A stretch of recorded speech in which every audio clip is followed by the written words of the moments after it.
Good morning. It is Friday, August 22nd. I'm Whitney Turner. Thanks so much for joining us for Catch Up Quick, WVLT's daily fastcast, airing 10:30 in the morning, Monday through Friday. We do want to kick things off with a check of your first alert forecast with meteorologist Kyle Granger. Everyone's looking ahead to the weekend, but we're enjoying some sunshine now. We at least have to get through today. The sunshine this morning. Those of you who still maybe want to do a morning walk or a morning hike, you still have opportunities to do that. It really is going to be past the lunchtime, I think, where we'll have the best opportunity in the Smoky Mountains for some of those showers and storms to develop. I was just talking to some of the folks on TikTok here. This is kind of the view looking towards Sevier County, the Smoky Mountains off in the distance, the Henley Street Bridge. You travel that back towards Seymour or downtown. 77 right now in Knoxville, Maynardville, 79 Morristown, 77 Gatlinburg, Townsend's at 75, Crossville at 73. Good morning to Stearns at 66. Waking up with a few passing clouds. They're thicker over parts of western North Carolina, say Maggie Valley over the Lake Junaluska, Asheville area, dealing with some of those heavier clouds. We got a few clouds trying to develop Williamsburg to Jamestown, but it's the afternoon in the Smokies, I think, and across parts of the plateau that we'll have our best opportunities for some of those downpours. 88 for the 4 o'clock hour today. Lots of sunshine mixed in with some of those clouds, and then the rain chances are with us as well. I think some of those lightning bolts, what will cause some delays for some games this evening. We'll watch out for that, of course, having to make some delays due to lightning. And then when we get into the evening hours, things calm down. The stars try to emerge, and we're at 75 for the 10 o'clock hour. Rain coverage does come down as we get into next week. We'll talk about that in the 8-day planning forecast coming up in just a few minutes. All right, Kyle, thanks so much. Right now, we are following breaking news right into the WVLT newsroom. Right now, Crossville police say several area Crossville schools are on lockdown. This all comes after officers got information there were several notes at the Dollar General Market on Miller Avenue threatening to blow up that building. Well, police officials say Martin Elementary, Cumberland County High School, and Phoenix School were placed on lockdown out of caution because of that bomb threat at the store. Police say luckily no one's hurt. The lockdowns will be lifted once they clear the store. Stay with us as we follow this developing story. And a Morristown man is facing charges in a massive nationwide scheme. He's accused of using the names of dead and retired professional baseball players to steal more than $550,000. The Department of Justice says George Herman Ruth submitted hundreds of fake claims to class action administrators around the country, along with using the names of dead baseball players. He also used social security numbers from victims who were not aware. The Justice Department says he opened several post office boxes in East Tennessee and used a fake business to launder money. Ruth is facing several charges, including mail fraud and identity theft. He's going to appear in court in January. He is a convicted felon. Crews in Oak Ridge continue to search for a missing boater today. This is all happening at Mountain Hill Lake near Haw Ridge. The search is centered at the Edgemore Road boat ramp. The city of Oak Ridge says multiple agencies are helping with the search using sonar and underwater drones to try and find the boater. They're asking everyone, if you can, avoid the Edgemore Road boat ramp area for now as crews work safely. A Lady Vols basketball player suspended indefinitely. UT confirms it's because of charges Ruby Whitehorn is facing. Arrest warrants we obtained say officers went to a house in Halls earlier this month for a domestic dispute. Officers say on August 8th, a woman was at home when she heard glass breaking outside. That's where she says she found Ruby Whitehorn in the parking lot. Warrants say the woman in the house went outside and she and Whitehorn got into a fight. The woman says she went back inside the house and Whitehorn kicked in the front door. Warrants say Whitehorn chased the woman into a bedroom and kicked the door in. She then smashed a glass mirror, grabbed her phone and left. Whitehorn is charged with domestic assault and aggravated burglary. We're hearing from Knoxville Mayor India Kincannon after City Council postponed a vote to finalize the sale of a portion of Chilhowie Park to Emerald Youth. After a lengthy discussion, Council voted to delay that vote for 2 weeks. The city is considering selling part of the property to Emerald Youth so they could build a sports complex there. A lot of people showed up at the city council meeting Tuesday night expressing their concerns, asking for more public input on what should happen with that land. Mayor Kincannon says discussions will continue. She spoke about that with us yesterday morning. We're going to go at the speed of trust. We're going to have more meetings, including next week, and just talk through it and see what we can learn and do, and to build that trust and hopefully move forward in the next few weeks, just after talking and listening to more people. But I'm a big supporter of the Emerald proposal, and think with more community engagement and listening, hopefully most of council will be as well. And another big question a lot of people are wondering, the future of the Tennessee Valley Fair.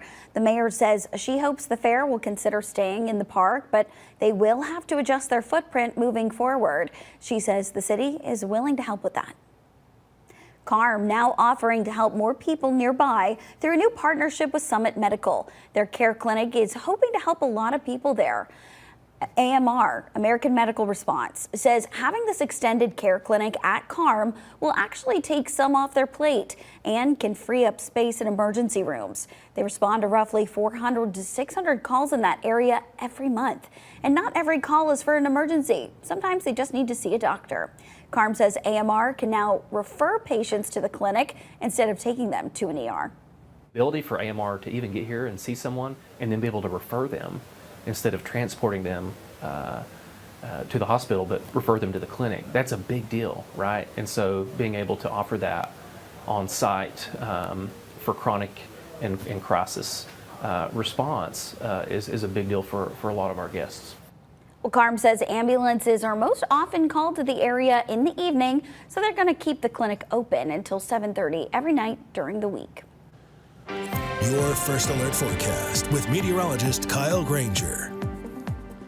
The rest of your Friday will see a couple of clouds and storms that build up here. The UV index, though, still going to be on the very high side, so we need that sunscreen. Air quality is on the poorer side, and it feels like close to 90. So, yes, we still have the heat and humidity that is with us. So here's the 12:30 hour, starting to bubble up a couple of storms, mostly over into the mountains. A stray storm over parts of Sevier County, out near Boyd's Creek over into Knoxville. You could see a couple of downpours there. Still building more downpours through the 2:30 hour. If you're riding around the Jeep Invasion in Sevier County into the mountains right along the Little River Road, you could run into some heavy downpours. Be very careful you get into any of the creeks and streams from Newport over to Morristown. Waters can rise quickly there through the 4:30 hour. Heavy downpours continue primarily east of Knoxville through 6 o'clock, and these are the areas where we'll have the biggest concern. Unfortunately, the game in Maryville and Alcoa, there could be some rain delays thanks to lightning into the afternoon. We'll track that very closely for you the rest of the day, as well as in your First Alert weather app. Here's what it feels like for you today. Feeling like 90 in Knoxville, Clinton, Harriman, 86 in Crossville this afternoon. Morristown's at 89, Rogersville at 88, back over into Hartford at 83. Moving through the rest of the afternoon, we stay much like that as we get into the 9 o'clock hour tonight. We start to see things cool down. Here we are, 6 o'clock in the evening, 20% isolated mountain storms rolling down into the valley with us right on through sunset, but eventually we get back into the 70s as I was talking about there. 75 for the 10 o'clock time frame, a few clouds around, and then we get into our Saturday morning close to 70 once again. Generally clear skies, mixing clouds with us as well. And then for our Saturday, we're going to build in the opportunities for more scattered storms as we go into the afternoon, becoming mostly cloudy as we get into our Saturday afternoon after that foggy start. We're back into the 80s, mid 80s once again for afternoon highs. So tomorrow morning, we've got some areas of fog that's going to be with us. We'll go through the day. We'll start to see some downpours develop, especially around the lunchtime. We're going to dodge things a little bit more all through the afternoon, all across the board here on your Saturday. Kind of scattered around, but look at this, a big blob, big heavy downpour.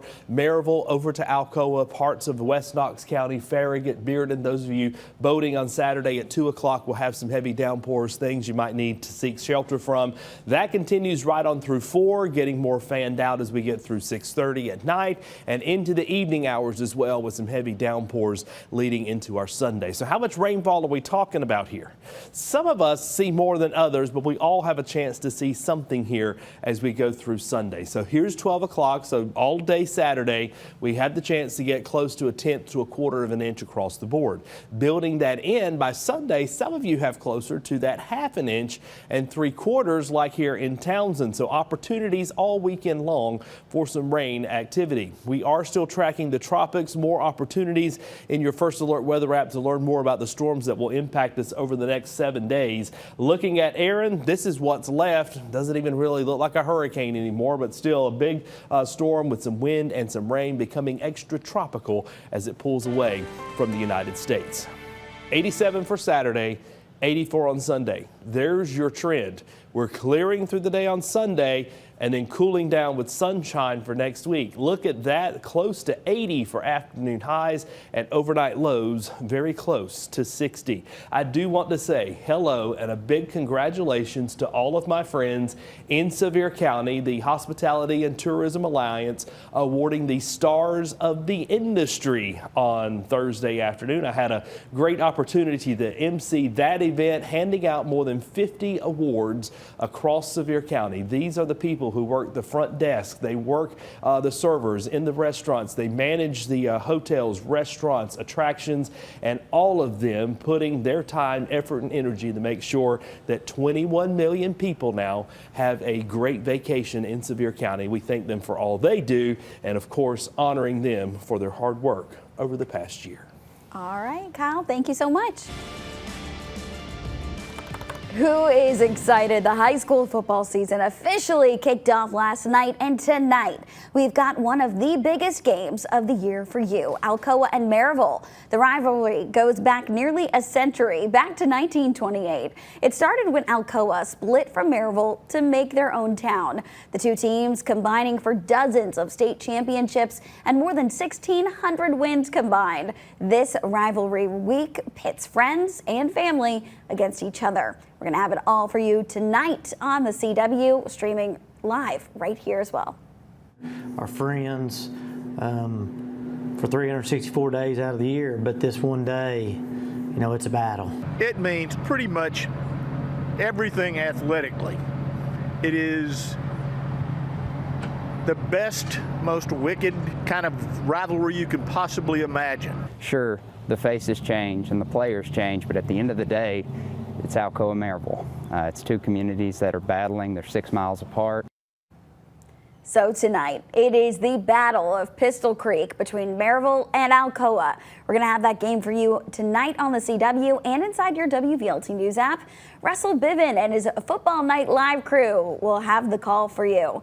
Pre-game show starts at 6:30. Kickoff is at 7 o'clock. Going to be a good one.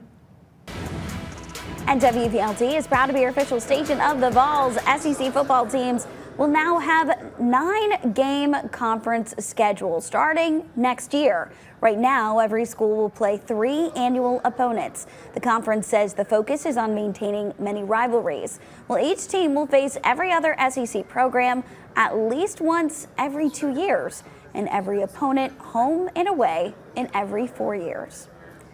And with the Tennessee football season kicking off next week in Atlanta, when it's time to head to Neyland a week later, you're going to see some changes because Neyland Stadium now cashless, which means you can only pay with a credit or debit card or use mobile wallets like Google Pay. The South End Zone entry has also doubled in size with new food options. The South Concourse is wider with new restrooms, and there's a new elevator in the southeast corner. The Vols' first home game is September 6th. It's against ETSU. One of Knox County's biggest and fastest growing schools is expanding. Knox County Schools cut the ribbon on a new addition to Hardin Valley Academy. The new building is more than 43,000 square feet. The first floor is dedicated to freshmen with classes with core classes and offices for administrators. It also has room for expanded lab space with teachers and students excited about these upgrades. So we've been able to add a digital arts lab, a criminal justice lab, a robotics lab, a photography lab. So many other spaces have been impacted by our ability to have more space, to be able to serve more students effectively, and it's just made a tremendous impact, and we're so excited to see what the future holds. Knox County says you can think of an academy as a school within a school. That's where educators help students discover what they're passionate about early on and giving kids the hands-on experiences they need to help prepare them for real-life careers.